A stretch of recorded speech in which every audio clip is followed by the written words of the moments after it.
If you would, turn your eyes to Roman numeral number 3, demonstrate personal integrity. Item number 3. So 3.3. This is a tenet for American public administrators. Zealously guard against conflict of interest or its appearance. Remember, we said it's not only obvious conflicts that we have to be removed from, but even though their appearance. And these include what's nepotism? Hiring family, right? Big no-no in public administration. Improper outside employment, misuse of public resources, or the acceptance of gifts. Okay? I know some folks were interested in talking about some of those situations where a gratuity is presented. We could talk about those in a little bit.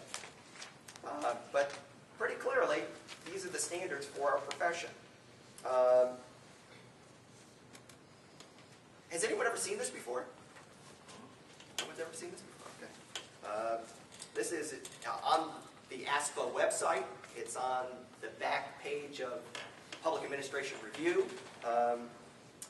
We do not recite this at our conferences. I don't think anyone would be able to recognize all these. But it's got some, it's almost like a checklist of sorts. A reminder.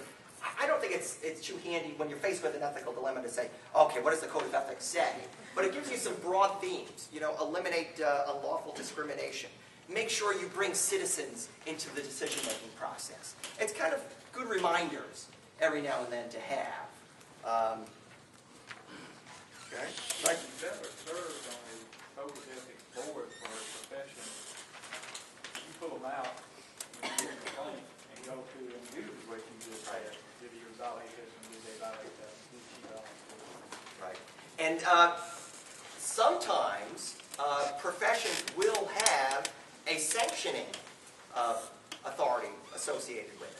So if you violate the Code of Ethics, you may be brought before a professional board, and you may lose your ability to practice that profession. We see that in the medical profession on occasion, with engineering, lawyers. It's the case with the city managers group, the International City Managers Association.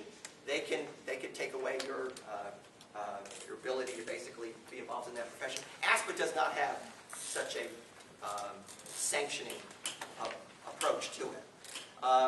Usually, those professional boards, those sanctioning boards, are highly scrutinized for not taking action against people who seem to violate ethical principles. If you look at the ABA, the American Bar Association, how many lawyers are brought up before it for violating the Code of Ethics? It's, dozens. It really is. It really is. But you find it in all professions. I'm sure that's the case with medical doctors here. They're always criticized for not. Look at the newsletter that the engineering board puts out in North Carolina. It's usually 4 or 5 pages of sanctions. A lot of them are ethics. Right. And I see that for the medical doctors and physician's assistants as well. But when you look at, and these folks are usually brought up when they've really engaged in egregious behaviors. So there is some sanctioning involved here, not with this one, because it's pretty long. This used to be about a dozen tenets. It used to look more like, you said before, the 10 Commandments. It used to look more like the 10 Commandments, but now, it's the 30 Commandments. Profession goes back.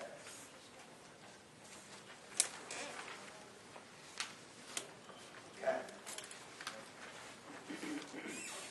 What I'd like to do is take a 10-minute break right now, and when we return, we're going to look at the issue of organizational ethics, ethics within an agency or a unit, and then get into personal ethics.